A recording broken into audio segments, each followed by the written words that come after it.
त्याच्यामधला हा जो पार्ट आहे 48.4 दिसतो इकडे. A declaration as below that invoice is not required to be issued in the manner specified under section 48.4 in all cases where an invoice is issued other than in the manner so specified under the said rule 48.4. 48.4 मध्ये काय e-invoicing by the taxpayer having aggregate turnover in any preceding financial year from 17-18 onwards more than the aggregate turnover as notified under the said rule 48.4. आता e-invoicing ज्यांच्याकरता applicable आहे त्यामध्ये अशी पण केस आहे की काही एक्झाम केलं आहे की इन्व्हॉइसिंग त्यांना ॲप्लिकेबल आहे म्हणतो एक्झाम केलं आहे. तर I we hereby declare that though our aggregate turnover in any preceding financial year from 2017-18 onwards is more than the aggregate turnover notified under rule 48.4. त्याचा 5 करोड आहे ना, मला माहिती आहे ना. तर 17-18 मध्ये त्यांचा 5 करोड ॲग्रिगेट टर्नओव्हर एक्सिड झाला होता. त्यांना इनवॉइस ॲप्लिकेबल होऊ शकतो, पण त्यांना एक्झाम केलं आहे. We are not required to prepare an invoice in terms of provision of the said subrule. हे काय आहे? हे डिक्लेरेशन आहे. डिक्लेरेशन ॲज बिलो इनवॉइसमध्ये ज्यांना इनवॉइस ॲप्लिकेबल आहे, एरियड लिमिट एक्सिड झालं आहे, पण जर त्यांना एक्झाम केलं असेल तर त्यावेळी त्यांच्या इनवॉइसमध्ये या प्रकारे डिक्लेरेशन द्यायला पाहिजे. आता इनवॉइसिंगमध्ये काय होतं, समजा माझा ॲग्रिगेट टर्नओव्हर 5 करोडच्या पुढे एनी प्रिसिडिंग फायनान्शियल इयर, तर मी इनवॉइसिंग करायला पाहिजे. जर मी इनवॉइसिंग करत नसेन तर माझ्या इनवॉइसच्या अगेन्स्ट तुम्ही माझे रिसिपियंट असाल तर तुम्हाला ITC मिळणार नाही, कारण तो इनवॉइसच नाही आहे, त्याला लिगल व्हॅल्यूच नाही आहे. मग ह्या केसमध्ये काय होईल, प्रत्येक रिसिपियंट बघेल की अरे ॲग्रिगेट टर्नओव्हर कधी आपल्या सप्लायरचा त्याला इनवॉइस ॲप्लिकेबल आहे का, तो बघेल काय त्याच्या कॅटेगरीप्रमाणे तो काय बघेल की याला ॲप्लिकेबल आहे. मला सांगाल तुम्हाला ॲप्लिकेबल आहे, इनवॉइसिंग काय करत आहे तुम्ही, मी सांगेन मला एक्झाम्प्ट आहे. मग एक्झाम्प्ट आहे, तुम्ही ज्या प्रकारे नियम असा केला आहे त्यात त्यांनी ते डिक्लेरेशन द्यायला पाहिजे, म्हणजे रिसिपियंटला क्लिअर होईल की ॲग्रिगेटरनं एक्सिट झाला असेल, एक्झाम्पशन असल्यामुळे त्याला काय केलं आहे, एक्झाम केलं आहे. आता इनवॉइसिंग कसं असेल मला दाखवतो की व्हिडिओ दाखवतो छोटासा, त्यात बघा.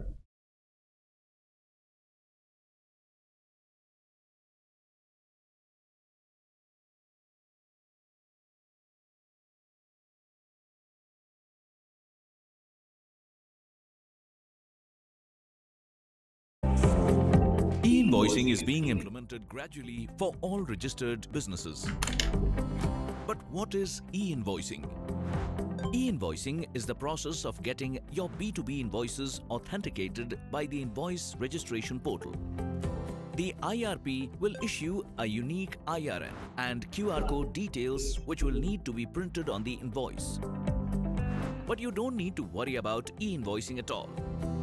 The latest release of Tally Prime brings to you a fully connected solution to help you generate e-invoices with ease. Simply download Tally Prime and activate e-invoicing from company features.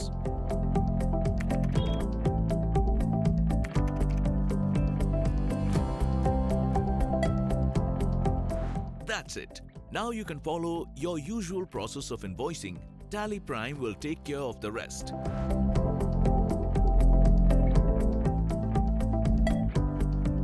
You can generate e-invoice while saving your transaction.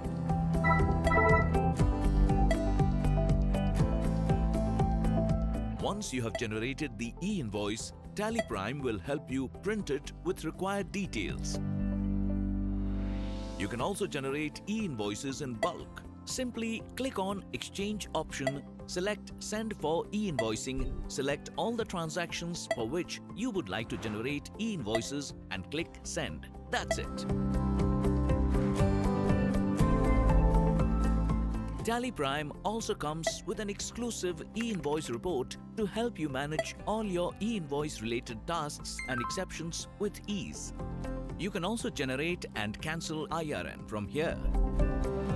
If information required to generate e-invoices is not complete or correct, Tally Prime will help you send the right data to the IRP. Or if request for e-invoice is rejected, Tally Prime will intuitively help you manage the situation. There is also an IRN register which lists all e-invoice related transactions along with their status.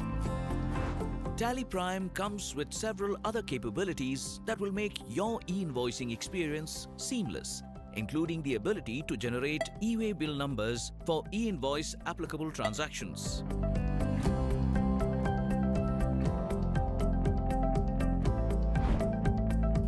So, if e-invoice is the question, Tally Prime is the answer. A solution you can trust. E-invoicing in Tally Prime is enabled by our GSP, which is certified for following strict information security policies as per international standards. समजलं ना?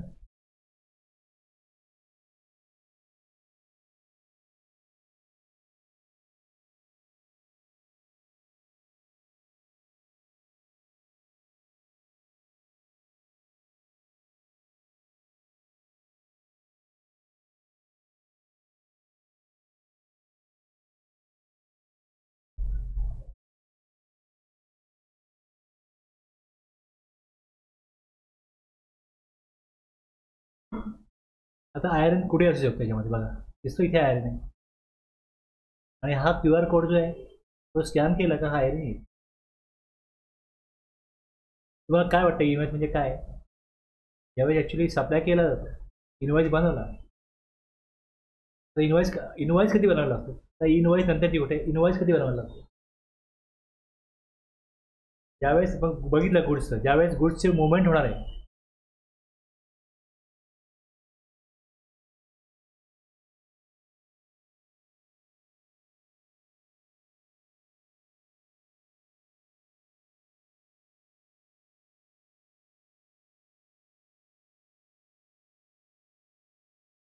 registered person supplying taxable goods shall before or at the time of, जेव्हा त्या गुड्सचा supply होणार आहे की removal असो किंवा goods उपलब्ध करून दिले, इश्यू टॅक्स इन्व्हॉइस.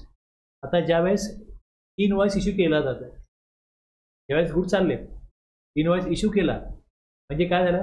गव्हर्नमेंटला इंटिमेट झालं, आयरन जनरेट झाला. आता ह्याचा उद्देश काय होता?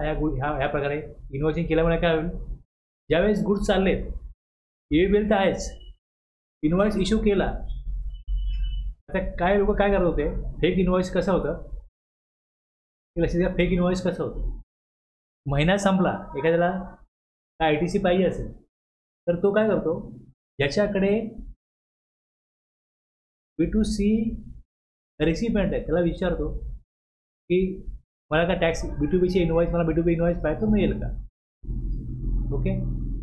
आता B2C जो रिसिपियंट आहे, समजा अशा B2C रिसिपियंटला जर 5 लाखाचा माल विकला गेला असेल तर ह्याच्यावरती 18% जर का 90,000चा GST असेल, ओके, मी तुम्हाला विचारलं की इन्व्हॉइस द्याल का? मला 5 लाखाचा इन्व्हॉइस पाहिजे, मग तुम्ही मला 5,90,000चा इन्व्हॉइस देऊ शकता ना? जर तुम्ही B2C सप्लाय केला आहे आणि तुम्ही B2C सप्लायमध्ये संपूर्ण अमाऊंट कॅशमध्ये रिसिव्ह केले, तुम्हालाच माहिती तुम्ही गुड्स कोणाला विकले आणि ज्याने गुड्स घेतलेत त्या व्यक्तींचं काही नाव ॲड्रेस घेण्याची गरज नाही. कधीपर्यंत? जोपर्यंत रिसिपियंट अनरजिस्टर्ड आहे आणि त्याची अमाऊंट 50,000पर्यंत असेल तर नाव ॲड्रेस आता काही रेकॉर्ड होत नाही इन्व्हॉइसवरती.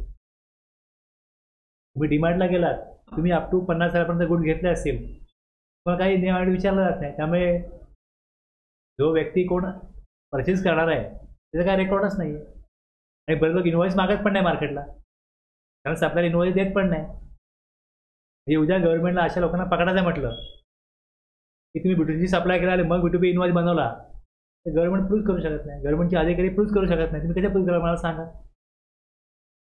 ज्याला चोरी करायची आहे तो सगळी काळजी घेतो ना, सप्लाय करतो, गुड्स देतो, परचेसचा रेकॉर्ड हवे त्याचा, पण सेल तो प्रॉपर रेकॉर्ड नाही करत. जर त्याकडे 10 लाख, 20 लाख, 30 लाख, 40 लाख B2C सप्लाय असेल आणि जर एखाद्या रजिस्टर्ड पर्सनला सांगितलं की मला काही इनवॉइस पाहिजे, तर तो इनवॉइस त्याला ज्या अमाऊंटचा पाहिजे त्यांनी तेवढे जर का B2C सप्लाय केले असतील तर तेवढ्या इनवॉइस तेवढ्या अमाऊंटचा. आता जर का तुमच्याकडून मी गुड्स घेतलेच नाही 5 लाखाचे, तुम्ही मला 5 लाखाचा इनवॉइस द्याल तर मी तुम्हाला ऑब्विसली 5 लाख देणार नाही ना. मी तुम्हाला 5 लाख देईन त्याच्या मी गुड्स घेतलेच नाही. मग तुमचा आणि माझा व्यवहार काय असेल की माझा फायदा किती रुपयाचा आहे? 90,000चा प्लस इन्कम टॅक्स. मी जेव्हा खर्च दाखवेन 5 लाख रुपये त्यामध्ये 30% इन्कम टॅक्स वाटणार आहे. हे पण लक्षात घ्या ना, हे पण आहे ना. 90,000 मला जीएसटीचा आयटीसी मिळणार आहे प्लस इन्कम टॅक्स वाचणार आहे 1/3. मग जर तुम्ही सांगितलं इनवॉइस देईन पण मग 10% व्हॅल्यू पाहिजे, 50,000 द्या, दोघांनाही फायदा आहे ना. अशा प्रकारे फेक इनवॉइसिंग जे होतं ते थांबवायचं असेल तर ज्यावेळेस तुम्ही गुड सप्लाय करताय इनवॉइसिंग तेव्हाच बनवा. आता महिना संपला आणि तुम्ही मला आज 7 तारखेला सांगाल की अरे मागच्या महिन्याचा इनवॉइस द्या मला GSR 1 अरे तुम्ही दाखवा 11 तारखेच्या अगोदर. मी बोलेन नाही माझा इनवॉइसिंग आहे. जेव्हा गुड्स गेले तेव्हा मी इनवॉइस बनवलं पाहिजे मला. पूर्वी गुड्स गेले होते पण इनवॉइस नव्हता बनवला, चालत होतं. आता इनवॉइसिंग आहे. तसे गुड्स चाललेत, इनवॉइस केला, नंतर काय चेंज नाही करू शकत. समजतं ना काय? इनवॉइसिंग ॲक्च्युली जर का त्याच वेळेला केलं गेलं तर 100% काय होईल, कंट्रोल येईल फेक इनवॉइसिंगवर. कोणी तरतूद केली. पण अजूनही आपल्या देशामध्ये असे काही भाग आहेत, काही राज्य आहेत की जिकडे इंटरनेट सर्व्हिस प्रॉपर नाही आहे. मग त्यांना तिकडे इनवॉइसिंग ॲक्च्युली जेव्हा गुड जातात तेव्हा करता येत नाही. त्यावेळेस त्यांना करता येत नाही इनवॉइसिंग. काय करणार तशा वेळेला? मग त्यांना गुडचं पहिलं जातात तेव्हा ते इनवॉइस नॉर्मल जो आपण आपला असतो तोच बनवतात. 246 मला त्याला ऑथेंटिकेट करत नाही, त्यावरती IRN नसतं. आणि मग तेव्हा त्यांना इंटरनेट सर्व्हिस जेव्हा प्रॉपर मिळते तेव्हा ते इनवॉइसिंग करतात. असं चाललंय अजून. तुम्हाला याविषयी मी अजून एक माहिती देतो की GST पोर्टलला याल, इथे जे आहेत ना ॲडवायझर,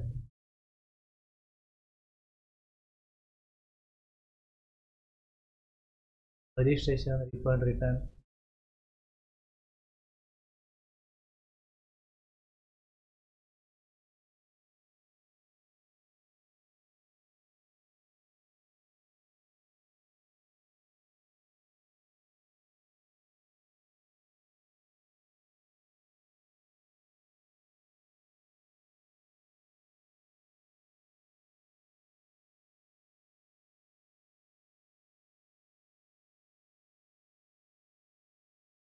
त्याच्यामध्ये बघा इनवॉइसिंगवरती काय दिसतं.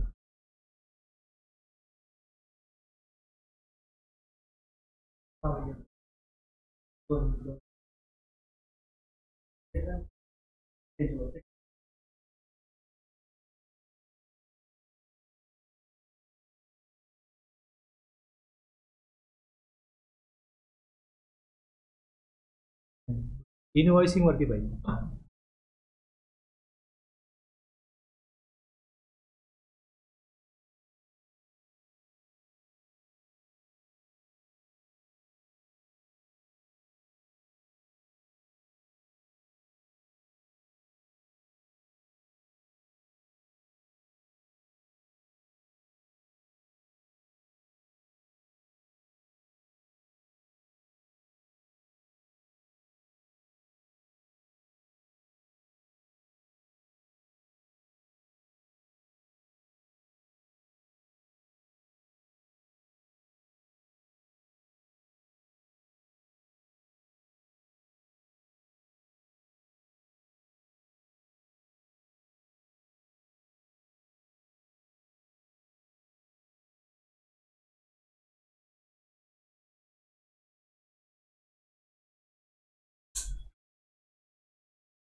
हे बघा, the time limit for reporting invoice on the IRP portal. आता टाइम लिमिटचा कन्सेप्ट आपल्याकडे दिसतंय कुठे प्रोविजन आहे त्यामध्ये. जसं आपण बघतोय की इनवॉइस बनवायचं आहे, कधी गुड्स असेल तर गुड्स जाण्या अगोदर बिफोर कधी करू शकता, ॲट ए टाइम ऑफ बनलाच पाहिजे ना. मग आता जर हे टाइम लिमिट दिलं आहे reporting invoice on the IRP portal, हे तेव्हाच करायचं आहे ना. रूल 46 मध्ये दिलं इनवॉइसिंग करा. इनवॉइस नाही आहे, इनवॉइसिंग करा. It is to inform that it is to inform you that it has been decided by the government to impose a time limit on reporting all invoices on the invoice IRP portals for taxpayer will annual aggregate turnover greater than 100 crores. To ensure timely compliance, taxpayer in this category will not be allowed to report invoices older than 30 days. 30 दिवसामध्ये invoice त्यांनी report केलंच पाहिजे. कोणी? त्यांचं aggregate turnover 100 करोडच्या वरती त्यांनी. मग 100 करोडच्या आत त्यांनी काय करायचं? For example, if an invoice has date of November 1st, 2023, it cannot be reported after 30th November. आहे ना? हां. आणि it is further so clarified that there will be no such reporting restriction on taxpayers will aggregate turnover less than 100 crore as of now, in order to provide sufficient time for taxpayer to comply with the requirement which may require changes to your system. It is possible to implement it from 1st November. ऐसा बघा, ही provision का अशी केली असेल? Invoice अगोदर बनवायचं आहे ना. आणि जर मला इनवॉइस अप्लिकेबल आहे तर मी जो इनवॉइस बनवतो इनवॉइस असला पाहिजे ना. पण रिपोर्टिंग टाइम लिमिट रूलमध्ये नाही आहे, पण इथे पोर्टल त्याने टाकलं. असं पोर्टल ॲक्सेप्ट करतो, इनवॉइसिंग पोर्टल ॲक्सेप्ट करतो, पण त्यांचं ॲग्रिगेटर 100 करोडच्या वरती आहे, त्यांनी 3 दिवसाला रिपोर्ट करायला पाहिजे. त्यांना 3 दिवसानंतर ॲक्सेप्ट होणार नाही असं पोर्टलला आलं, ॲडवायझरीमध्ये आलं. समजलं ना काय? तर ह्याचा प्रॉब्लेम असा आहे की बऱ्याच वेळा इंटरनेट कनेक्शन कुठे कुठे नाही आहे काही भागामध्ये. इकडे महानगरांना तुम्हाला जाणवणार नाही ह्या गोष्टी. बाकी सगळ्या पूर्ण भारताचा विचार केला, इकडे इंडस्ट्रियल एरिया आहे, इकडे इंटरनेट सुविधा प्रॉपर नाही आहे, ते काय करणार कोण? आता एकाने गोडाऊन घेतलं एका गावाजवळ पनवेलच्या बाहेर, तिकडे त्याला रेंज नसते. तो म्हणतो ती कसं गुड्स पाठवू, आता मला करता येत नाही इन्व्हेस्ट बऱ्याच वेळा. अशा ठिकाणी मग करणार काय? पण नॉर्मली तुम्ही पाठवा आहे. हा टेक्निकल प्रॉब्लेम आहे ना आता. मग त्याकरता अशा प्रकारे हे केलेलं आहे. पोर्टल तर ॲक्सेप्ट करतो की समजा आजचा इनवॉइस 4 दिवसांनी टाकला तर ते दाखवतो की इनवॉइस डेट 6 तारीख आहे, पण इनवॉइसिंग 10 तारखेला केला. आणि तो इनवॉइस समजा आता डिसेंबर 31चा होता, मी जानेवारीत केला, तर तो इनवॉइस डिसेंबरमध्येच जाईल. मी लायबिलिटी कलेक्ट कधी करणार आहे? डिसेंबरला ना. गव्हर्नमेंटला डिसेंबरलाच पैसे हवे. जर माझी इनवॉइस डेट डिसेंबरची आहे आणि मी इनवॉइसिंग जर का जानेवारीला केला तर तो इनवॉइस जानेवारीच्या जीएसटी बनला येत नाही, तो डिसेंबरच्या जीएसटी बनला जातो. लायबिलिटी तेव्हा कलेक्ट केली ना, तेव्हाच भरली पाहिजे ना. कळलं? थोडा हा वेगळा प्रॉब्लेम आहे, पण असा आडवेळी वाचतो आपण तर. आणि प्रॅक्टिकली असं लोकांना करावं लागते की ते सेम टाइम ज्या वेळेला गुड्स पाठवतात त्यावेळेस त्यांना इनवॉइसिंग करायला टेक्निकल प्रॉब्लेम आला तर गुड्स थांबवले जाऊ शकत नाही. ऑर्डर ते गुड्स पाठवलेच पाहिजे. पावसाळ्यामध्ये कधी केबल तुटली नाही आहे तिकडे सर्व्हिस इंटरनेटची, काय करणार आहे? म्हणजे हवामान अनुकूल नाही आहे, परिस्थिती अनुकूल नाही आहे, इंटरनेट सर्व्हिस नाही आहे, त्यावेळेस ही इनवॉइसिंग नाही होऊ शकत त्यावेळेला.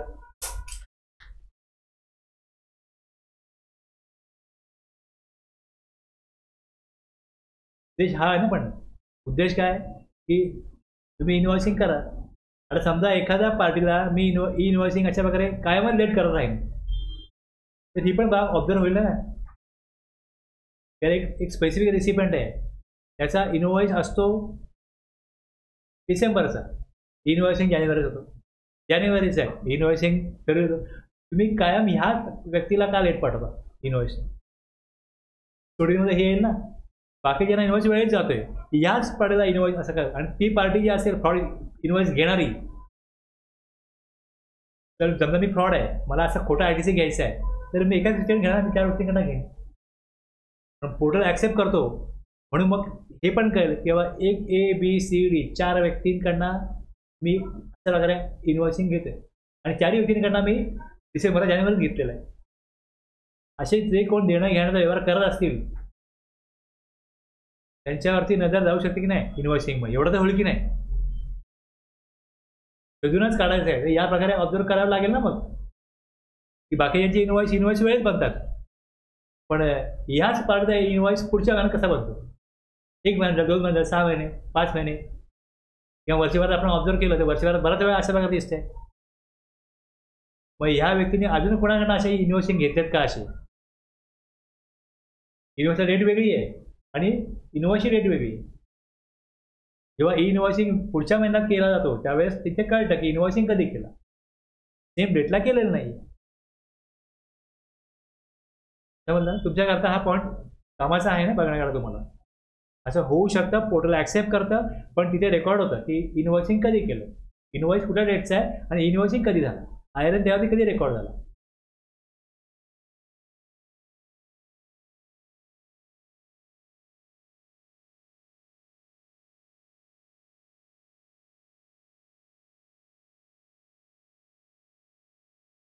आपण घेतला होता 31/7 घेतला होता.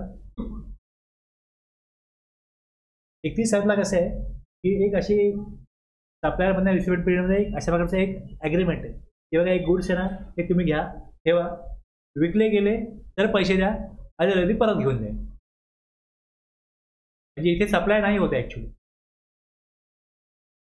नॉटविथस्टँडिंग एनिथिंग कंटेंट इन सबसेक्शन 1 हा काय सांगतो की गुड्स जर पाठवणार असाल तुम्ही त्याची अगोदर इन्व्हॉइस बनवा, पण इथे सप्लाय होण्याची प्रोसेसच वेगळी आहे.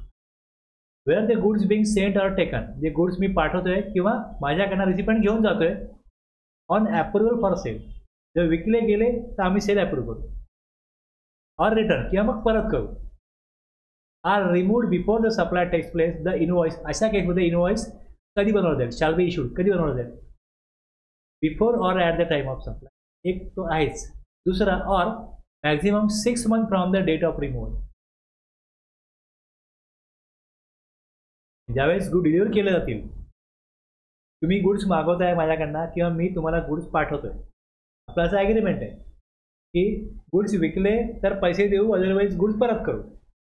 ह्या केसमध्ये जर का मी तुम्हाला गुड्स पाठवतोय आणि जर EVB बनवायचं असेल तर त्यामध्ये ऑप्शन असतो की कशा करता गुड्स पाठवतोय, तो ऑप्शन चूज केला जाईल. सप्लाय नाही आहे इकडे, त्याचे वेगवेगळे ऑप्शन आहेत, त्यामध्ये हा ऑप्शन चूज केला जाईल. म्हणजे हे इंटिमेट होईल गव्हर्नमेंटला की गुड्सची मुवमेंट झालेली आहे पण सप्लाय झालेला नाही. म्हणजे गुड्स गेल्यापासून 6 महिन्यामध्ये ते रिमूव्ह झाल्यापासून 6 महिन्यात इन्व्हॉइस बनला पाहिजे. ओके,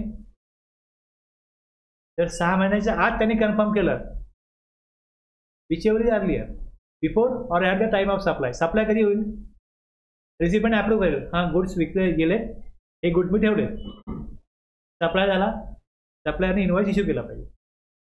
आणि जर रिसिपियंटनी गुड्स रिटर्न नाही केले आणि अप्रूव्ह पण नाही केले आणि 6 महिने झाले तर सप्लाय झाला 6 months from the date of removal. इथे सप्लायरवरती लायबिलिटी येते, तिथे इन्व्हॉइस बनवायलाच पाहिजे.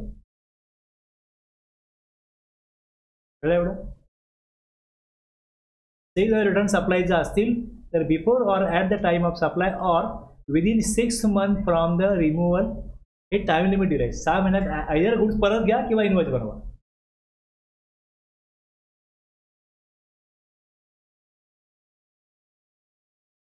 जर स्पेशल इकॉनॉमिक झोनमध्ये सप्लाय केला किंवा जर एक्सपोर्ट असेल तर थर्ड प्रोव्हिजन सांगतो, रूल 46चा, शॅल कॅरी अँड एन्डोर्समेंट. आता इन्व्हॉइसच्या वरती बघा टॅक्स इन्व्हॉइस दिलाय, त्याच्या खाली या प्रकारे येईल, सप्लाय मेंट फॉर एक्सपोर्ट किंवा slash supply to SEZ unit or SEZ developer for authorise operation under bond किंवा मग letter of undertaking without payment of tax. जर बॉन्ड इश्यू केला असेल किंवा त्याच्याकडे LUT असेल तर विदाउट पेमेंट ऑफ IGST हा जो सप्लाय आहे त्याला म्हणतात zero rate supply. Zero rate supply define कुठे केलाय?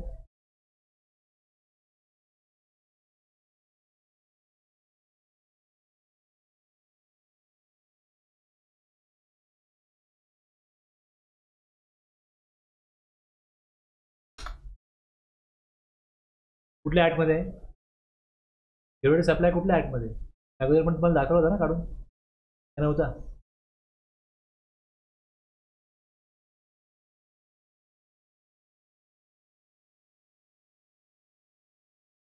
काढला होता ना? Zero rate supply means any of the following supplies of goods or services or both, namely export of goods or services or both. कसं होतं, जो भारताचा कायदा आहे तो भारताच्याच भागामध्ये लागू होतो. जर गुड्स भारताबाहेर चालले तर त्याच्यावरती भारताचा टॅक्स लावला जाऊ नये. एक्सपोर्ट आहे म्हणजे इंडियाच्या बाहेर जाणार आहे, ती टॅक्सेबल टेरिटरी नाही आहे, मग त्याच्यावरती इंडियाचा रेट किती आहे? 18%. पण जेव्हा तो इंडियाच्या बाहेर जाईल तेव्हा ह्याच्यावर रेट 0 आकारला जाईल. आता एक ऑप्शन आपल्याकडे काय असतो की त्याच्याकडे बॉन्ड आहे किंवा त्याच्याकडे रेट ऑफ अंडरटेकिंग आहे, तर त्याला without payment of GST export करता येतं किंवा स्टेजमध्ये सप्लाय करता येतं. आणि दुसरा ऑप्शन काय, जर त्याच्याकडे LUT नाही आहे किंवा बॉन्ड तो इश्यू करत नाही तर त्याला IGST भरून एक्सपोर्ट करायला लागतं. आता IGST काय रिस्पेक्ट करता घेणार नाही तो. समजा 1 लाख अमाऊंटचे गुड्स पाठवले, 1,000 त्याला GST भरायला लागेल. तो कस्टमर भरेल ते 1 लाख जी काय अमाऊंट आहे त्याला ती भरायला लागेल तिकडे. तो टॅक्स आहे तो त्याला रिबीट टॅक्स पे करतो आपण, तो टॅक्स पे करायला लागेल. कशामुळे लागेल तिकडे? IGST लागेल. हे सगळं येईल, रिबीट टॅक्स जमा होईल, नंतर त्याला रिफंड मिळेल, मग त्याला रिफंड घ्यायला लागेल. तर कुठली मेथड तो वापरतोय. आणि जेव्हा स्पेशल इकॉनॉमिक झोन आहे तिकडे सप्लाय केला तर तिकडे जे काय गुड्स बनतात ते एक्सपोर्ट होतात. त्यामुळे सेजला पण सप्लाय करायचं आहे तिकडे पण तुम्ही झिरो रेट सप्लाय त्याने त्यात डिफाईन केलं आहे की सेजमध्ये सप्लाय केला तरी झिरो रेटेड, डायरेक्ट जरी एक्सपोर्ट केला तरी झिरो रेटेड. पण त्यात 2 मेथड काय आहेत? एक आहे विदाउट पेमेंट ऑफ IGST. जर विदाउट पेमेंट ऑफ IGST असेल तर मग खाली इथे LUT किंवा बॉन्डचा नंबर टाकायला पाहिजे, त्याचा पिरियड टाकायला पाहिजे आणि कुठल्या कंट्रीत गेलं आहे त्या कंट्रीचं नाव पण तिथे खाली टाकायला पाहिजे. वेगळ्या कंट्रीत गेला आहे, सेजमध्ये गेला आहे, आता हा सेजमध्ये गेला आहे तर तिथे काय येणार नाही. तर सिंगल इथे दिलं आहे इंडोनेशिया बायर, मग इथे कंट्री इंडोनेशिया येईल तिकडे. Invoice are same as tax invoice. Name of the country of destination is to be mentioned. He country तिथे मेन्शन केली पाहिजे. आता जर का इथे IGST पे करत असतील तर मग इथे विथ पेमेंट ऑफ IGST, मग तेच वर दिलंय की supply meant for export, supply to SEZ unit or SEZ developer for authorise operation under bond letter of undertaking without payment of IGST आहे किंवा ऑन पेमेंट ऑफ IGST. त्याकडे LUT किंवा bond नाहीये, मग ही माहिती जी खाली दिलेली आहे ही येणार नाही, ही माहिती येणार नाही. कळलं? टॅक्स इनवॉइस जसा आहे तसाच येईल, पण जर सेजमध्ये सप्लाय केला तर मग या प्रकारे इनवॉइस वरती लिहिला पाहिजे. लक्षात? एवढं इनवॉइसला महत्त्व काय? कारण इनवॉइस हा एक डॉक्युमेंट प्रूफ आहे ज्याच्या आधारावरती रिसिपियंटला ITC मिळतो. ऑडिट तुम्ही करायला जाल मग हे डॉक्युमेंट तुम्हाला चेक करायचे की हे जे डॉक्युमेंट इथे त्यांनी काय केले याला कायदेशीर मान्यता दिलेली आहे, मग हे डॉक्युमेंट तुमच्याकडे आहेत का? तुम्ही हा सप्लाय केला तर हा इनवॉइस डॉक्युमेंटमध्ये ही गोष्ट आली पाहिजे. सेजने सप्लाय केला तर ह्याच्यामध्ये असं का नाही आहे? देशाबाहेर गुड्स गेले म्हणजे एक्सपोर्ट आहे तिकडे अशा प्रकारे इनवॉइस का नाही आहे? ते कुठे दिलंय? रूल 46च्या 3rd प्रोव्हिजनमध्ये दिलंय की अशा प्रकारे त्याला एन्डोर्समेंट करा, बाकी याच्या आलं पाहिजे. आणि मग हे असं टॅलीमध्ये असं येतं, त्याच्या सेटिंगमध्ये ऑटोमॅटिक असं येतं. तो इनवॉइस जे बनवणार होता मी जेव्हा देईन की सेलमध्ये सप्लाय केला आहे, मी तिकडे सेल्सचा ऑप्शन सिलेक्ट केला, सेल्स टू सेल्स हा ऑप्शन सिलेक्ट केला का इथे प्रोग्रामिंग त्याने असं केलं आहे की असं आलं पाहिजे, कारण की त्या रूलप्रमाणे ती रिक्वायरमेंट दिलेली आहे, त्या गरजेप्रमाणे सॉफ्टवेअरमध्ये ऑटोमॅटिक तो ऑप्शन चूज होतो. जसं इनवॉइसिंग प्रोव्हिजन झाली, सॉफ्टवेअरमध्ये काय येतं ते सेटिंग येतं, तसं हे पण सेटिंग येतं. हे वेगळं काही इथे टाईप करायला लागत नाही, असं हे शब्द इथे ऑटोमॅटिक येणार आहे सेटिंगमध्ये. म्हणजे जे कुठल्या मोठ्या कंपन्या आहेत, मी याचं ऑडिट करत असाल ते काय मॅन्युअल बिलिंग करत नसतील, ते कम्प्युटर बिलिंग करत असतील, मग कम्प्युटर बिलिंगमध्ये ह्या सगळ्या गोष्टी ऑटोमॅटिक येतात, येणं अपेक्षित आहे.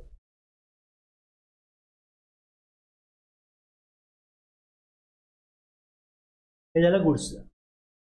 आता सर्व्हिस आणि गुड्स या दोघांकरता एकच तरतूद काही सेक्शनला होत नाही, यात पण तशी होत नाही. गुड्सला वेगळं आहे, सर्व्हिसला वेगळं आहे. रजिस्टर पर्सन, आता इथे तो रजिस्टर पर्सन आहे, supplying taxable services, taxable services supply करतो. चाल बिफोरचा ऑप्शन दिलाच आहे, और आफ्टरचा पण दिला आहे. आफ्टर इनवॉइस बनवला जाऊ शकतो, सर्व्हिस दिल्यानंतर इनवॉइस बनवला जाऊ शकतो. गुड्सला फक्त बिफोरच आहे, आणि दुसरं at the time of supply, कारण की ह्या गुड्सची किंमत काय मला माहिती आहे, आता क्वांटिटी माहिती आहे, रेट माहिती आहे, मग इनवॉइस नंतर का बनवायचा, आताच बनवा. पण सर्व्हिसच्या केसमध्ये असं होऊ शकत नाही. सर्व्हिसच्या केसमध्ये जर माहिती असेल सर्व्हिसची व्हॅल्यू काय, आत्ता बनवा. पण जर तुम्ही पोस्टपेड मोबाईल वापरत असाल तर तुम्ही किती पे करणार आहात मोबाईल कंपनीला, हे डिपेंड आहे. तुम्ही डेटा किती वापरता, तुम्ही SMS किती करता, तुम्ही कॉल किती करता, याच्यावर डिपेंड आहे. त्यामुळे जो कालावधी 1 महिन्याचा तो संपल्यानंतर after the provision of service but within a prescribe period, निर्धारित जो कालावधी असेल तो ते रूलमध्ये सांगतील त्याप्रमाणे इश्यू करा टॅक्स इनवॉइस. तो त्यांनी दिलेला कालावधी आहे 30 दिवस. जनरली 30 दिवसामध्ये इनवॉइस बनवला पाहिजे. शोईंग द डिस्क्रिप्शन, बाकी सगळं जे रूल पुढे दिले ते सगळं बाकीचं आलं पाहिजे, ते बाकी सगळं येईल. आता ह्याच्यामध्ये पण कसं दिलं आहे, एक रूल 54 आहे, त्यात इथे प्रोव्हिजन आहे, provided that the government may on the recommendation of the council by notification subject to such condition as may be mention देअर इन specify the categories of service in respect of which any other document issued in relation to the supply shall be deemed to be tax invoice किंवा tax invoice may not be issued, हे notification काढून government सांगू शकतो. आता यामध्ये input service distributor, insurer किंवा banking company, GTA, passenger transport service, exhibition of cinematograph films, हे जे काय बनवतात ते डॉक्युमेंट असं मानलं जाईल की डीम इनवॉइस, तो टॅक्स इनवॉइस. जे तिकीट असतं ना, समजा तुम्ही एखादा बसने चालल्यात शिर्डीला, प्रायव्हेट बस आहे, ते तिकीट इश्यू करतात. त्याच तिकीटवरती रूल 43ची काय माहिती पाहिजे प्लस त्या तिकीटाची माहिती पाहिजे, जे ते डॉक्युमेंट असेल ते टॅक्स इनवॉइस समजेल, ते तिकीट म्हणजे. तसं सेम सिनेमाचं तिकीट आहे, मग त्यांना या सेक्शन 54मध्ये रूल 54मध्ये पॉवर आहे, त्याप्रमाणे यात मी हे वाचाल तुम्हाला हे कळेल की IID, insurer, banking company, GTA, passenger transport service यांच्याकरता या रूलनुसार त्यांना ते डॉक्युमेंट जे इश्यू केलं आहे ते टॅक्स इनवॉइस समजण्यात येईल, अशी तरतूद त्यांच्याकरता केलेली आहे. परत मी येतो इकडे की इनवॉइस नंतर इश्यू केला जाईल. प्रिस्क्राईब करू का टाइम लिमिट काय. The invoice referred to in Rule 46 in case of taxable supply of service shall be issued within a period of 30 days from the date of supply of service. 30 दिवसामध्ये. Rule 47 मध्ये ते limit दिलंय, ते limit दिलंय provided that परत त्याला हे limit सगळ्यांकरता limit 30 दिवस आहे, पण त्याला पण अपवाद काय की जर बँकिंग कंपनी असेल, इन्शुरर और बँकिंग कंपनी असेल किंवा फिनान्शियल इन्स्टिट्यूशन असेल, इन्क्लुडिंग अ नॉन बँकिंग म्हणजे NBFC, non banking financial company असेल, the period within which the invoice or any document in lieu thereof is to be issued shall be 45 days from the date of supply of service. सगळ्यांकरता 30 दिवसामध्ये invoice issue केला पाहिजे, पण insurer or banking company or financial institution including NBFC त्यांच्याकरता 45 दिवसामध्ये invoice issue केला पाहिजे service दिल्यापासून. Provided further that an insurer or banking company or a financial institution including NBFC आणि आणखी त्यात काय घेतलंय or telecom operator or any other class of supplier of services as may be notified by the government. हा प्रयोग काय सांगतो की डिस्टिंक्ट पर्सनला यांनी त्यांच्या दुसऱ्या ब्रँचला सेम पॅनला दुसरी ब्रँच त्यांची असेल ना, त्यांना कुठली सर्व्हिस दिली असेल तर may issue the invoice before or at the time of supplier record the same in his books of account. इथे 45 दिवस नाहीये, कधी सांगितलंय? ब्रँचला सप्लाय केला, इनवॉइस इश्यू करा before or at the time of supplier record the same in the books of accounts or before the expiry of the quarter during which the supply was made.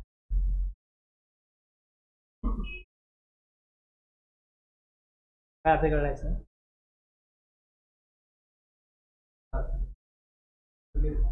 आता quarter तुम्ही जेव्हा म्हणाल तेव्हा quarter म्हणजे काय, कुठला period घ्याल? बरोबर आहे ना, सांगितलं ना मी पण. आता डिसेंबरला क्वार्टर कधी संपतो? डिसेंबर समजा त्यांनी सर्व्हिस दिली आहे, डिसेंबरला क्वार्टर संपतो 31 डिसेंबर. मग 31 डिसेंबरच्या आत त्यांनी रेकॉर्ड करायला पाहिजे. एक पहिला ऑप्शन काय की issue invoice before or at the time of such supplier records, किंवा मॅक्झिमम त्यांना डिसेंबर महिना असेल तर 31 डिसेंबरपर्यंत इनवॉइस तो रेकॉर्ड केलाच पाहिजे. ते क्वार्टर एंड होते क्लिअर नाही. 30 दिवस, 45 दिवस आणि डिस्टिंक्ट पर्सन करता insurer, bank, telecom operator etcetera करता quarter maximum period time limit quarter संपायच्या आत इनवॉइस रेकॉर्ड करा.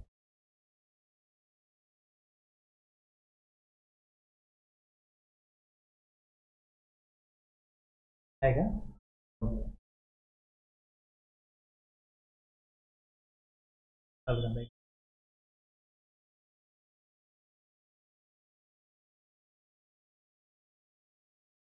आता बघा ह्याप्रमाणे आता आपण जे काय समजून घेतलं त्याप्रमाणे जर Ritu manufacturers daily supply goods to Prakhar electronics Haryana, goods आहे ना इकडे, the goods were removed from its factory in Delhi on 23 September. Ritu manufacturers need to issue a tax invoice on or before. Maximum time limit काय असेल? 21-23 तारखेला इनवॉइस इश्यू करायलाच लागेल. दुसरी case, Kalyani security services limited provides security services to royal jewellers for their jewellery exhibition to be organise on 5th October. Kalyani enterprises services limited needs to issue a tax invoice within 30 days of supply of security services, that is on or before 4th November. Maximum काय येईल? 4 November. 4 नोव्हेंबरच्या अगोदर ते कधी issue करू शकतात. Service कधी दिली? 5 ऑक्टोबर. ते झालं. एक्झाम्पल गुड्स आहे, हे सर्व्हिसचं आहे. आता 31(1) मध्ये काय आहे? गुड्स. बरोबर आहे. In case of taxable supply of goods invoice shall be issued before or at the time of supply. मग त्यामध्ये आपण एक बघितलं गुड्स रिमूव्ह होतात म्हणजे ॲक्च्युली गुड्स डिस्पॅच केले जातात किंवा गुड्स जाग्यावरच सप्लाय होतात. या दोन्ही केसमध्ये गुड्स रिमूव्ह होतील तेव्हा किंवा गुड्स जेव्हा उपलब्ध करून दिले जातील, मुवमेंट ऑफ गुड्स नाही आहे, इनवॉइस तेव्हा इश्यू केला पाहिजे. आणि सर्व्हिसच्या केसमध्ये before or at the time of supply आणि 30 दिवस, 45 दिवस आणि ब्रँच करता क्वार्टर एंड होईपर्यंत इनवॉइस इश्यू केला पाहिजे.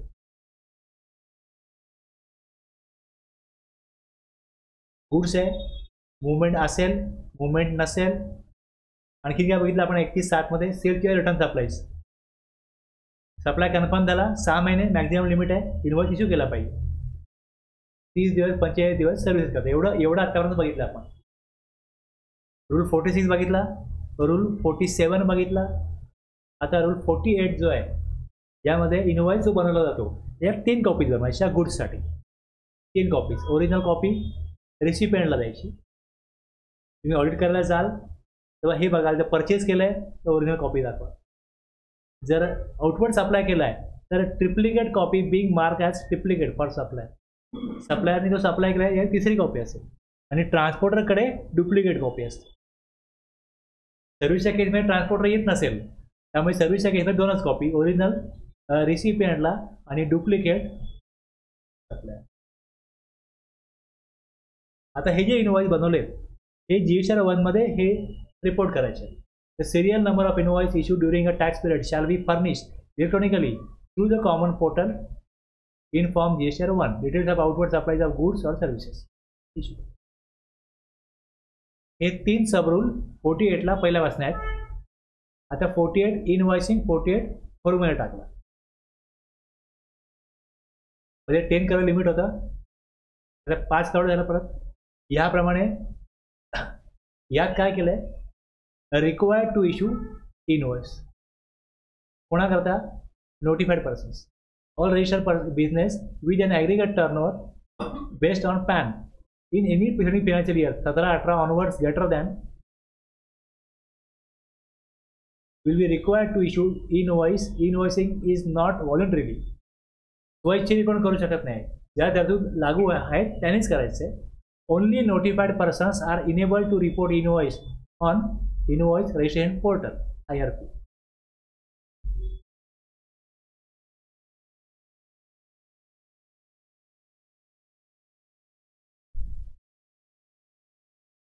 आता हा त्याने इकडे सबरूल 4 केला की फॉर्म GST INV01.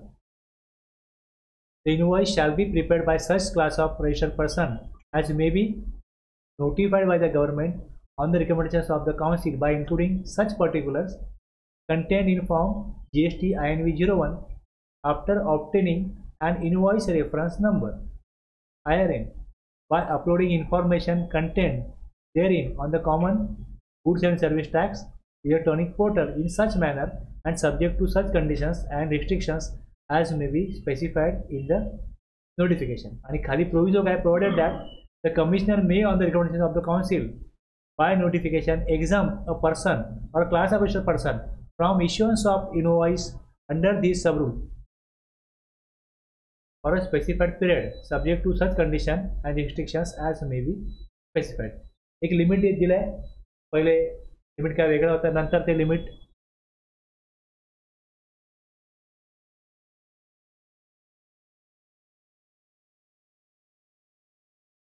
अपडेट केलं आहे, पण ह्यात नाही आलं ते. पण थोडं मला अपडेट करायचं आहे. 10 करोडचे 5 करोड करायचे राहिले.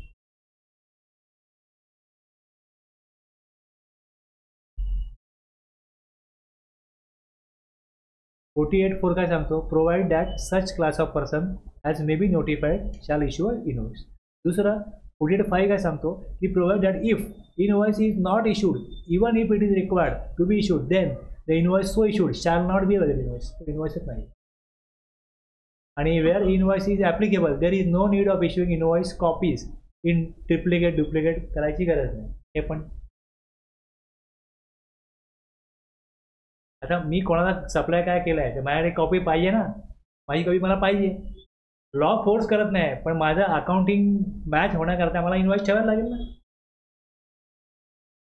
मग ह्या सगळ्याला काय अर्थ नाही. गव्हर्नमेंट दाखवत आहे की आम्ही तुम्हाला सूट देतोय, वास्तविक त्याचा काही उपयोग नाही.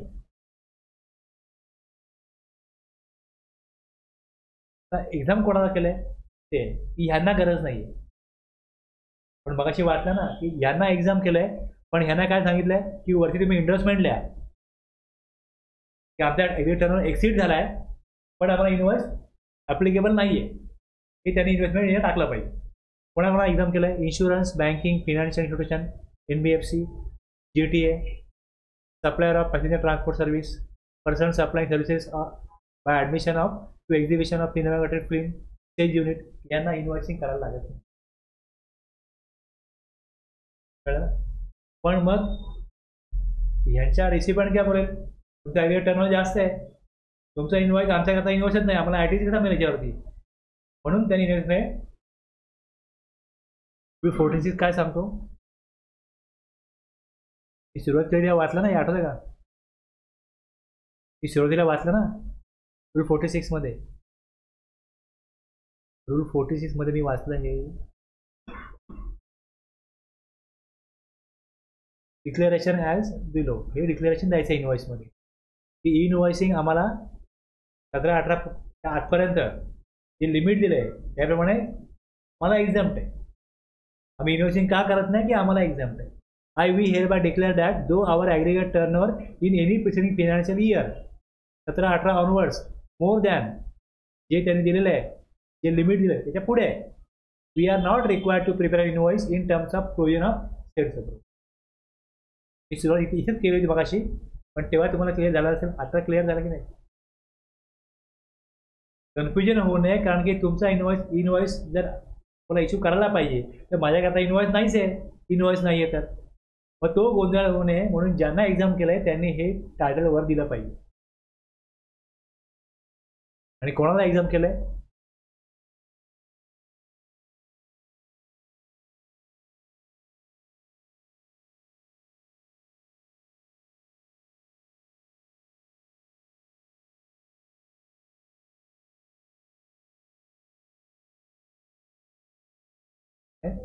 नोटिफिकेशन तुम्हाला दिलं इकडे, दॅट इज ऑब्जेक्ट 2020. ओके, त्यांना काय केलं? एक्झाम केलं. इन्व्हॉइसिंग करायची गरज नाही. All supplies made to unregistered person और consumer are referred to as B2C transactions. B2C invoices are those invoices where the end user will not be claiming input tax credit. B2C invoices are exempt from invoicing. B2C supply करता नाही invoicing, B2B supply करताच आहे. However, a taxpayer is required to generate a dynamic QR code for enabling digital payment. Dynamic QR code पाहिजे. कळतं काय?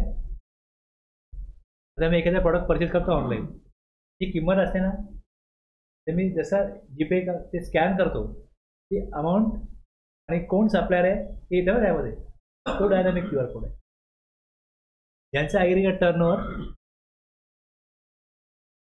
500 करोडच्या वरती आहे ते जर B2C सप्लाय करतात तर त्यांच्या इनवॉइसवरती डायनामिक QR कोड पाहिजे.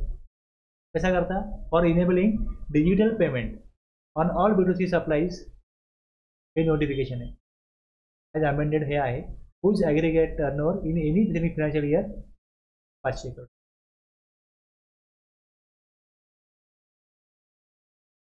B2B ला इन्व्हॉइस आहे, B2C ला इन्व्हॉइसिंग नाही आहे, पण ज्यांचं ॲग्रिगेट टर्नओव्हर 500 करोडच्या पुढे असेल त्यांच्या B2C इन्व्हॉइसवरती डिजिटल पेमेंट करण्याकरता डायनामिक QR कोड पाहिजे. त्या इन्व्हॉइसची जी अमाऊंट आहे आणि ज्यांना तो पेमेंट करतोय ती अमाऊंट आणि त्या सप्लायरचं नाव हे दोन्ही गेलं पाहिजे. अमाऊंट पण टाईप नाही करायची, पार्टीचं नाव पण टाईप नाही करायची. आता आपण कसं करतो, जीपे करतो तेव्हा QR कोड स्कॅन केला का त्या व्यक्तीचं आपल्याला तिथे अकाउंट दिसतं, पण अमाऊंट आपल्याला टाईप करायला लागते. डायनामिक QR कोडला ती अमाऊंट पण तिकडनंच आहे. हां, तसा QR कोड पाहिजे की तो इन्व्हॉइस असा बनला जाईल, कम्प्युटरने बनेल ना, जी अमाऊंट आहे त्याप्रमाणे तो त्या QR कोडला ती अमाऊंट पण जाईल, ते नाव तर झालंच. आता हे त्यांचा ॲग्रिगेट टर्नओव्हर 500 करोडच्या पुढे आहे.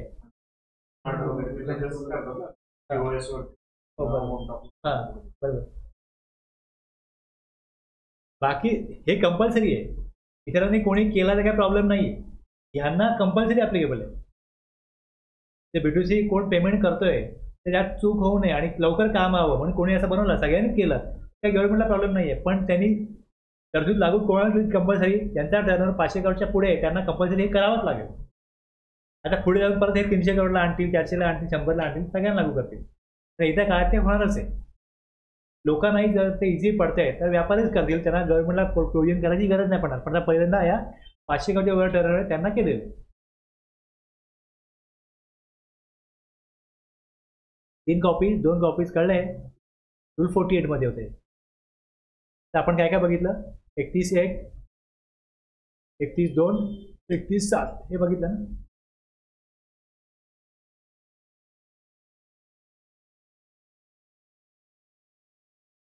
Continuous supply goods. Normal supply कसा असतो? तुम्हाला आता ही वस्तू दिली, सप्लाय झाला आहे, पेमेंट तुम्ही इमिजिएट कराल किंवा पेमेंट तुम्ही 30 दिवसांनी कराल, हे सप्लायर आणि रेसिपियंटचं ॲग्रीमेंट आहे. पण इथे सप्लायचा एंड झाला ना. कंटिन्युअस सप्लायचं कसं असतं? कंटिन्युअस सप्लायचं एक बिल्डिंगचं काम चाललंय, त्याला सिमेंट लागेल, इतर काही वस्तू लागतील. तो सप्लायरला काय सांगेल, जसं माझा मॅनेजर तुला ऑर्डर करेल गुड्स पाठवत जा, त्या हिशोबी आपण महिन्याने करू किती गुड्स मागवले. हा कंटिन्युअस सप्लाय आहे. सेम गुड्स आहे, सर्व्हिस आहे, पण त्यांनी डिफाईन केलं आहे की तुम्ही कशाला म्हणाल कंटिन्युअस सप्लाय ऑफ गुड्स, कशाला म्हणाल. Means a supply of goods which is provided or agreed to be provided continuously or recurrent basis. Continuously म्हणजे चालूच आहे, आणि रिकरंट म्हणजे वारंवार. आज मागू, मग 2 दिवसांनी, परत 2 दिवसांनी, हे रिकरंट झालं. Continuously or recurrent basis under a contract, त्याचा कॉन्ट्रॅक्ट पाहिजे.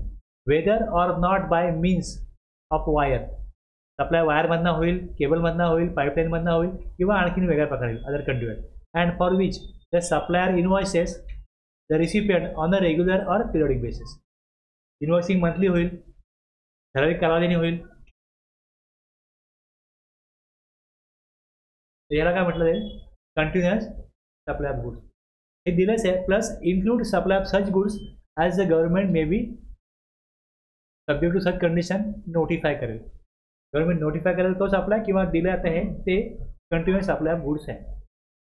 आता जर माझा सप्लाय हा कंटिन्युअस सप्लाय ऑफ गुड्स आहे, तर मला तरतूद काय लागू होईल, in case of continuous supply of goods. Yes, आहे, माझा केस आहे ती. तर मी काय पुढे बघितलं, where successive statement of accounts or successive payments are involved. Agreement contract जे आहे त्यात समजा असं आहे की महिना झाला, एक पिरियड झाला का मी सप्लायर आहे, मी रिसिपियंटला एक स्टेटमेंट देईन की एवढे गुड्स तुम्हाला इश्यू केले, किंवा दर 5 तारखेला महिना संपला का मला एक 5 लाखाचं पेमेंट द्या. आयदर स्टेटमेंट दिलं जाईल और सक्सेसिव्ह पेमेंट, किंवा काय पेमेंट आलं, स्टेटमेंट दिलं नाही पण पेमेंट आलं. The invoices shall be issued before or at the time of each such statement. Statement issue केला, इन्व्हॉइस इश्यू करा, किंवा पेमेंट मिळालं, पेमेंट रिसिव्ह झालं, इन्व्हॉइस इश्यू करा. हे कुठल्या केसमध्ये, कंटिन्युअस सप्लाय ऑफ गुड्स असेल त्यावेळेस. आणि कंटिन्युअस सप्लाय ऑफ गुड्स आहे हे केव्हा म्हणता येईल तुम्हाला, जेव्हा सेक्शन 232 क्लॉज प्रमाणे तुमचा सप्लाय हा कंटिन्युअस सप्लाय ऑफ गुड्सच्या डेफिनेशन प्रमाणे तुमची परिस्थिती त्याप्रमाणे असेल, तर तुमचा सप्लाय हा कंटिन्युअस सप्लाय ऑफ गुड्स आहे.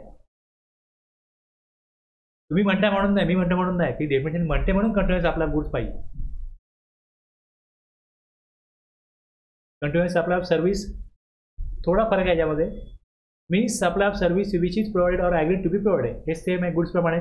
कंटिन्युअसली रिकरंट बेस हे पण सेम आहे. अंडर अ कॉन्ट्रॅक्ट आहे हे पण सेम आहे. पण सर्व्हिस जेव्हा दिली जाते तेव्हा फॉर अ पिरियड एक्सिडिंग 3 महिन्याच्या पुढचा कालावधी पाहिजे. Exceeding 3 months with periodic payment obligations. गुड्सला पेड दिलेलं नाही, कशा मार्गाने सप्लाय हे दिलं आहे आणि पिरियड काय दिलेलं नाही, पण सर्व्हिस ॲटलिस्ट 3 महिने पाहिजे. पिरियड एक्सिडिंग 3 महिने पाहिजे. 3 महिन्याच्या पुढचा जर कालावधी असेल तरच कंटिन्युअस सप्लाय सर्व्हिस आहे. बाकी सगळं जरी फुलफिल झालं, ॲग्रीमेंट आहे, सगळं आहे, पण 3 महिन्याच्या आत काम संपते, तर तो कंटिन्युअस सप्लाय सर्व्हिस नाही. मग सर्व्हिस दिली तर 30 दिवसामध्ये इन्व्हॉइस इश्यू करा, ते लागू होईल. नॉर्मल प्रोजेक्ट त्याला लागू होईल. आता कंटिन्युअसची प्रोव्हिजन काय आहे, जर तुमचा सप्लाय हा कंटिन्युअस सप्लाय सर्व्हिसमध्ये येतो. ओके, आता ह्या सप्लाय सर्व्हिसच्या केसमध्ये काय आहे, जर ॲडव्हान्स घेतला असेल पेमेंटमध्ये तर ॲडव्हान्समध्ये लगेच GST भरायला लागतो. म्हणून तिथे काय म्हटलं आहे की subject to the provision of section 31(3)D, म्हणजे ॲडव्हान्सची प्रोव्हिजन आहे ते ॲडव्हान्स भरा मग. पण ॲडव्हान्स तुम्ही नाही घेत in case of continuous supply of service, मग तुमच्यावरती काय तरतूद लागू होईल, where the due date of payment is ascertainable. Service दिली, पेमेंट कधी करायचं, जर 5 लाख पेमेंट करू किंवा 3 महिने संपले का 4था महिना येईल 7 तारखेला पेमेंट करू, ती डेट काय झाले ॲग्रीमेंट प्रमाणे ती डेट फिक्स आहे, ॲसर्टेनेबल आहे. दुसरं, where the due date of payment is not ascertainable, payment काय फिक्स नाही केली. From the contract the invoice shall be issued before or at the time when the supplier of service receive the payment. जर date fix आहे तर invoice shall be issued on or before the due date of payment. Payment कधी करणार? जर 5 तारखेला payment करणार किंवा 3 महिने झाले का मग 4थ्या महिन्यात. आता कसं आपण बघतो कंपनी डिझायनला कसं आहे, क्वार्टर संपला का 18ला पेमेंट करायचं. तसं क्वार्टर संपला का पुढच्या महिन्याच्या 5 तारखेला पेमेंट करायचं आहे, 10ला पेमेंट करायचं आहे. मग इनवॉइस त्याच्या अगोदर इश्यू झाला पाहिजे. पण अशी पेमेंट डेट फिक्स नाही आहे तर मग पेमेंट जेव्हा होईल the invoice shall be issued before or at the time when the supplier of service receive the payment. आणि तिसरं काय, where the payment is link to the completion of an event. एक बिल्डिंगचं समजा मला काम मिळालं आहे की प्लॅस्टरिंग करायचं, बरोबर आहे. प्लॅस्टरचं काम सुरू झालं बिल्डिंगचं. तसं फर्स्ट फ्लोअरचं काम पूर्ण होईल, एक इव्हेंट आहे, पेमेंट द्या. एक फ्लोअर झाला का पेमेंट पाहिजे. आर्किटेक्ट आहे, त्यांनी एक ॲग्रीमेंट केलं बिल्डरशी की मला पेमेंट कसं पाहिजे. थोडं प्रोजेक्टला मी 10 लाख रुपये घेईन, पण जसं एक एक फ्लोअर कंप्लीट होत जाईल मला 1 लाख रुपये. 10 फ्लोअरची बिल्डिंग आहे, एक फ्लोअर झाला का मला 1 लाख द्यायचे. समजलं ना. मग इथे काय, when the payment is link to the completion of an event, जेवढा इव्हेंट कंप्लीट झाला the invoice shall be issue. First floor झाला, आर्किटेक्ट इनवॉइस इश्यू करेल, त्याला बिल्डर पेमेंट करू वगैरे न करू तो विषय वेगळा आहे, लक्षात घ्या. आपण फक्त जीएसटी मधले इनवॉइसची प्रोव्हिजन बघतोय. तो बोलेल अरे मला बिल्डरने पेमेंटच नाही केलं, मी जीएसटी कुठं भरू. तो आपला विषय नाही. इनवॉइस इश्यू केला, जीएसटीला वरला दाखवा, जीएसटी रिबीट पेमेंट करा.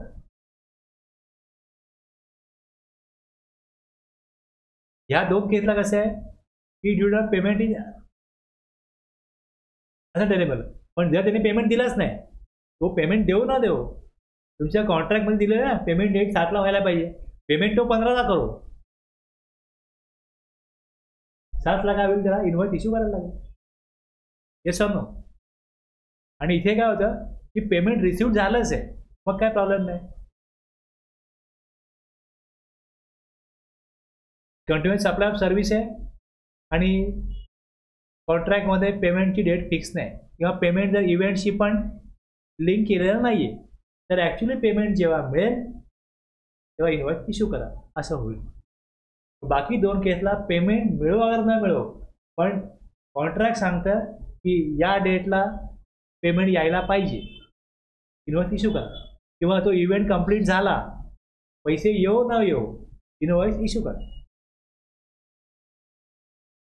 फरक कळला ना यातला काय.